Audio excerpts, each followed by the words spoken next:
Hi my loves, welcome back to another video here on my channel. I'm so happy to have you guys back. We are gonna go ahead and get into our May wrap up. Finally, I get to do it on semi-time this time.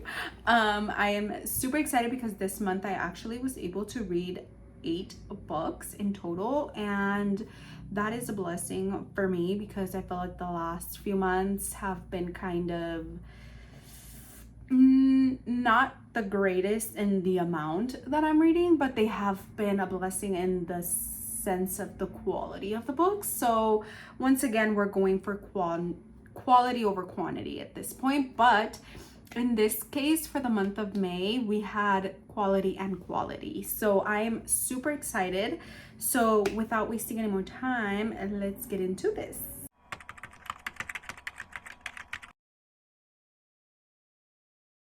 So as you guys know, as I had said, I read 8 books for the month of May and they were amazing books.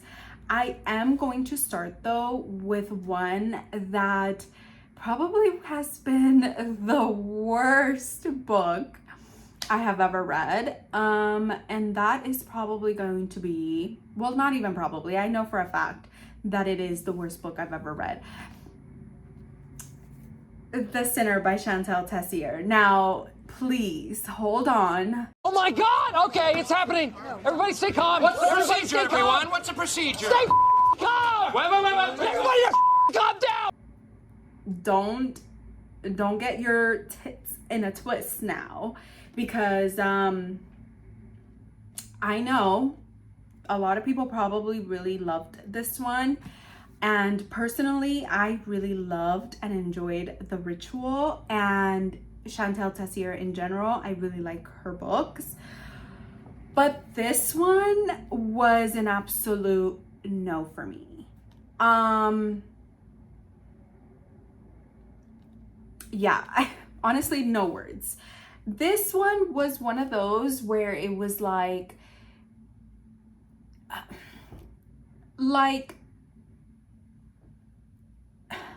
Easton Sinnott just really pissed me off the entire time because he preached about like Ellie being, you know, the best thing that ever happened to him. He was so obsessed and like this and that. But when it came to actually protecting Ellie, he did crap. Like, he did nothing. He absolutely did nothing for Ellie. In my opinion, like, he was just sitting back, letting all the bad things happen first, and then he would come along. And I'm like, wait a minute. Shouldn't you be there to protect her? Like, shouldn't you be there watching over her? Where is the obsessed, possessive at? Because, babe, I'm not seeing it. And he really pissed me off. And Ellie pissed me off the entire time, too. Honestly, the worst FMC ever. Because I get it, like, no shame in the kink, but because we all like what we like, and who am I to judge? But one thing is to have a certain kink and have like a specific like BDSM trope in the book, and then there's in my opinion, okay, once again we're getting into my opinion, I get it, the drugging, it just went a little overboard for me. And it's not even about the trigger warnings at this point, because I read The Ritual, which had basically the same amount or the same trigger warnings,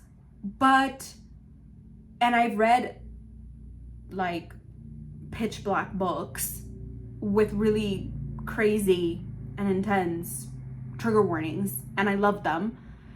But this, so it's not about the trigger warnings, it's about how can an FMC, literally Ellie was unconscious the entire time in this goddamn book.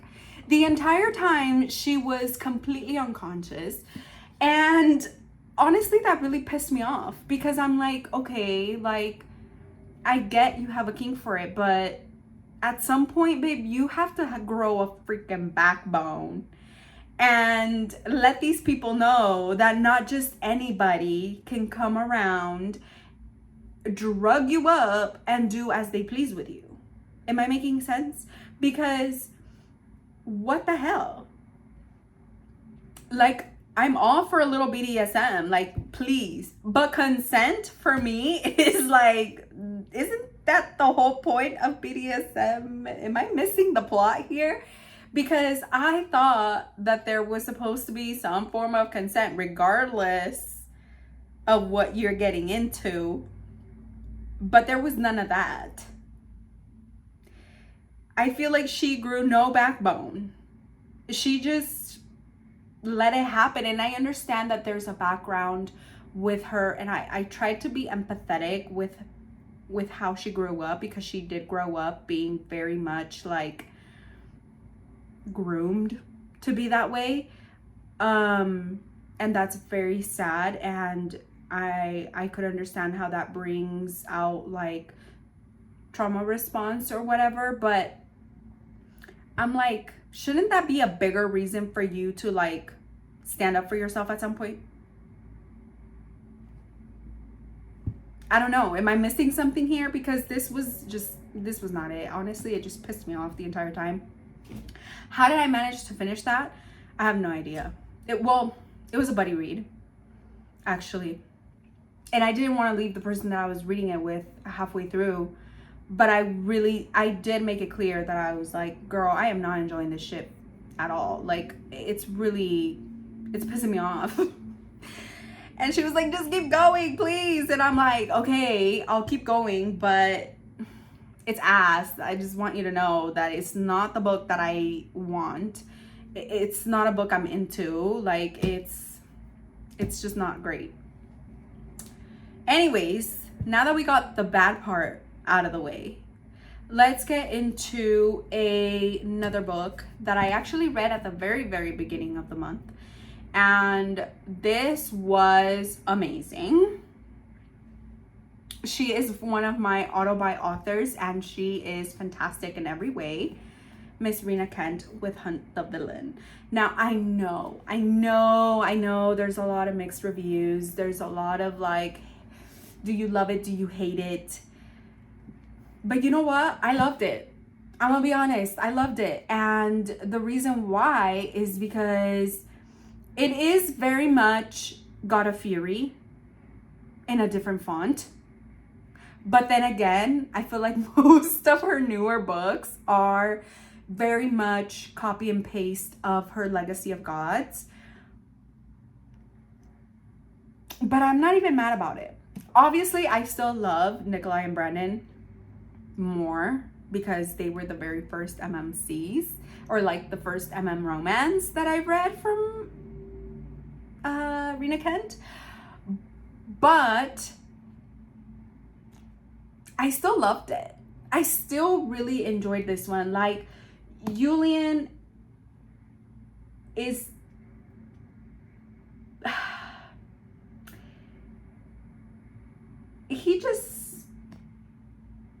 he definitely is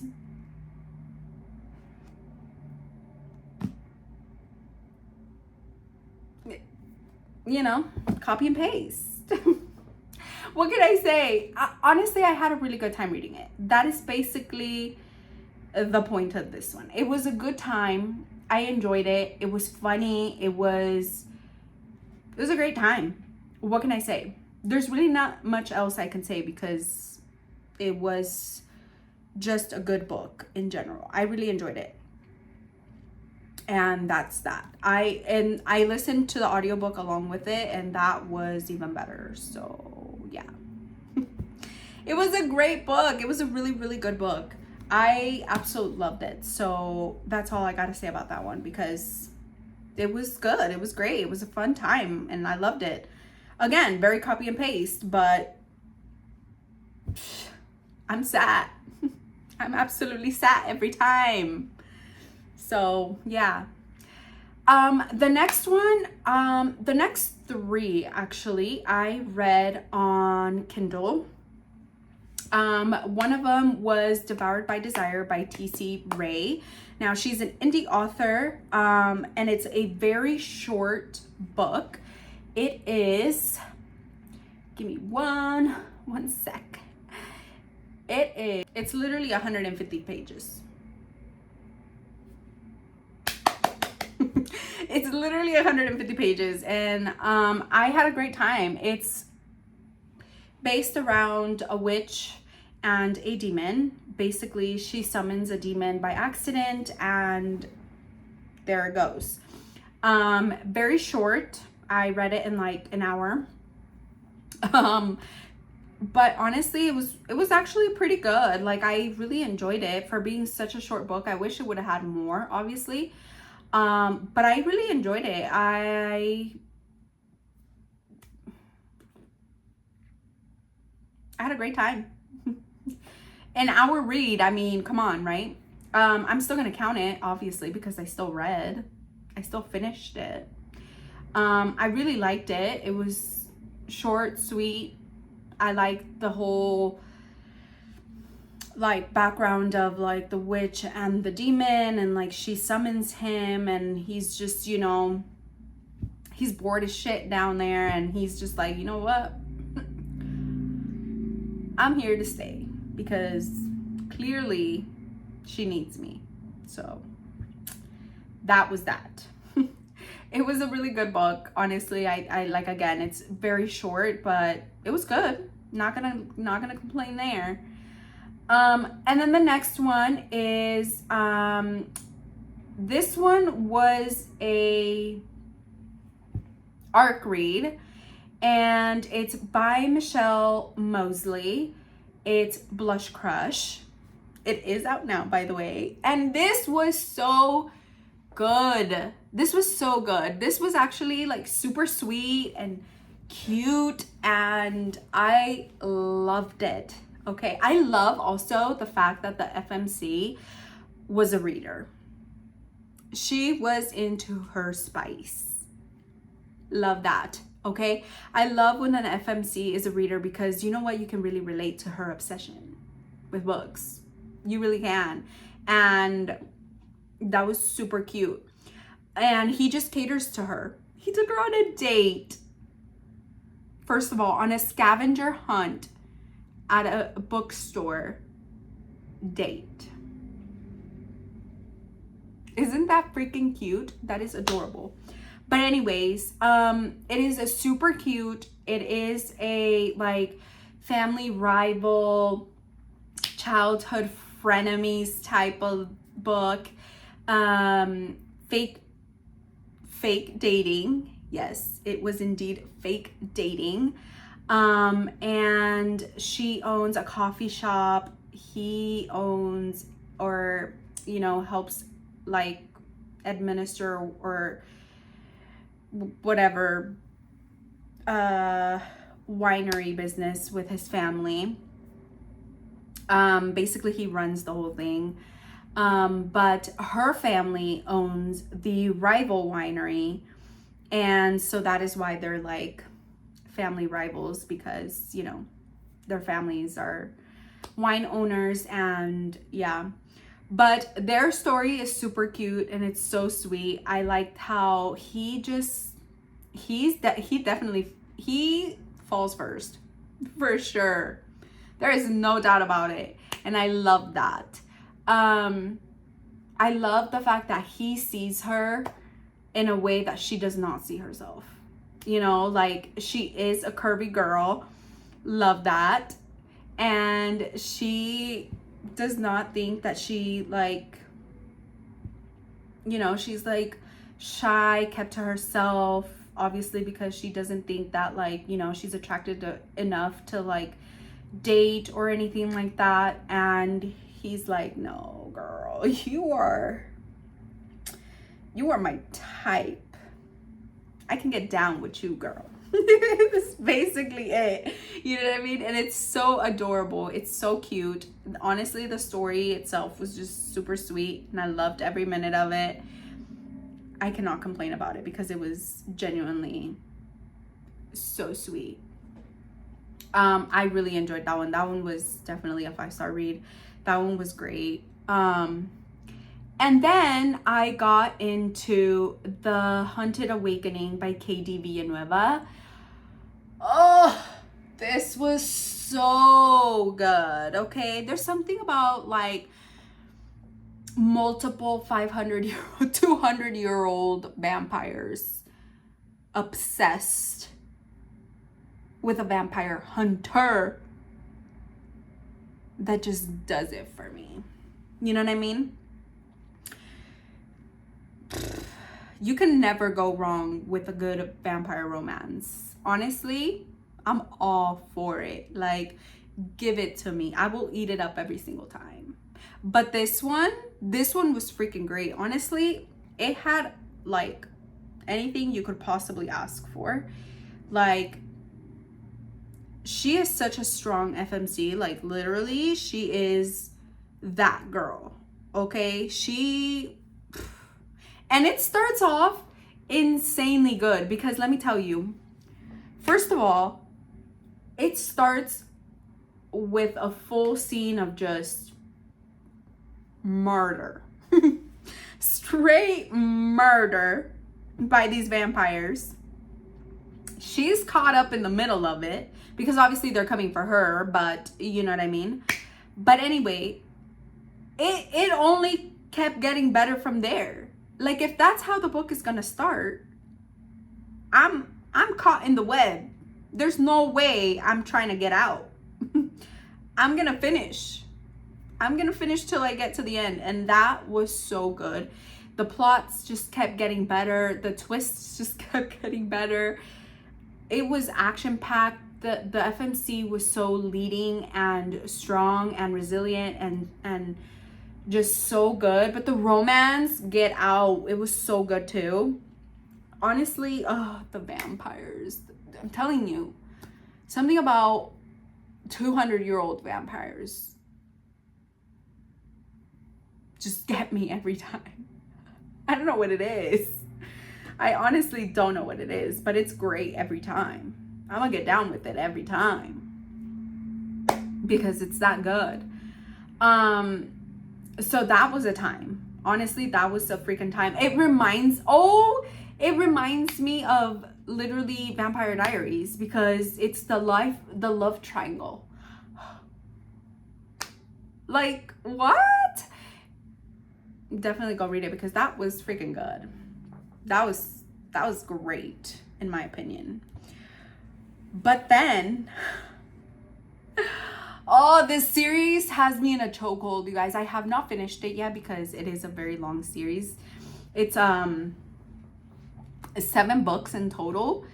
I am on the 4th book currently, but I did read the first 3 books. I don't want to get too crazy in depth on this one because I do want to make a separate video specifically on this series to go fully in depth with it, but I'll give you like an idea because so far the first 3 books, this is the Bonds That Tie series by Jay Bree. This series has me in a little chokehold, okay? Like, you cannot tell me otherwise about anything because I got through these 3 books in like a week each. Insane, but so good. I have no regrets. The first book definitely was probably, I would say so far has been like my least favorite just because I feel like it's like a little bit boring when it comes to like the world building and all of that. So it's not like my favorite book, but it's not like the worst book. It's still like a 4.5. It just lacks a little sparkle. You know what I mean? But overall, it's a really, really good book. But then 2 and 3, 2 and 3 is where it gets going, okay? 2 and 3 is where it really gets going. It follows the FMC Oleander, or Ollie, and basically she has powers.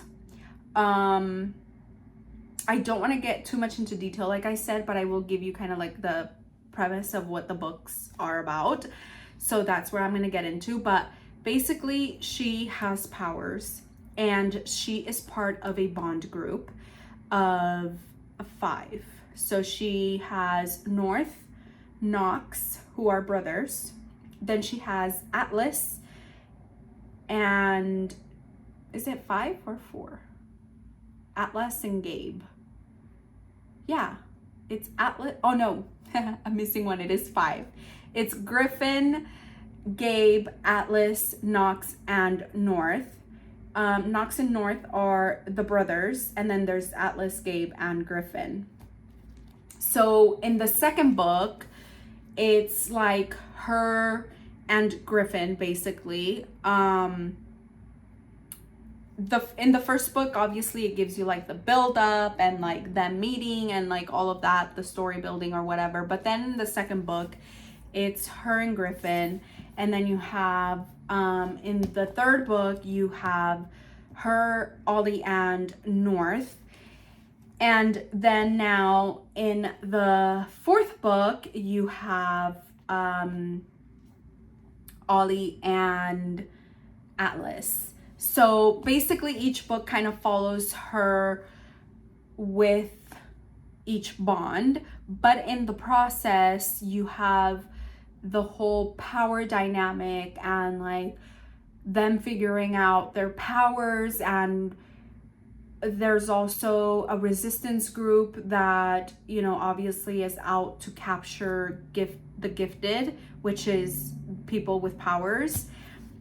So them against the resistance, and like it's just full of action. It's full of romance and spice and possessive men, and it's just such a good series. Like, I love Ollie. Ollie, at first I was like, oh, I don't know, because she kind of gave me a little bit of an annoying vibe in the first book, because I was like, oh, she's gonna be one of those annoying FMCs that are like constantly playing the victim. But then once you keep reading and you get to know her story and you get to see everything that she's gone through and why she did what she did, you're gonna fall in love with her, because she's so amazing, and so are her bonds. Like, literally, I wouldn't change anything about them. Like, they're perfect the way they are. They are amazingly perfect. But that is where I'm at when it comes to that series. But like I said, I would love to make a separate video for that series in general. So if you guys would like to see it, let me know. But that is my monthly wrap up for the month of May.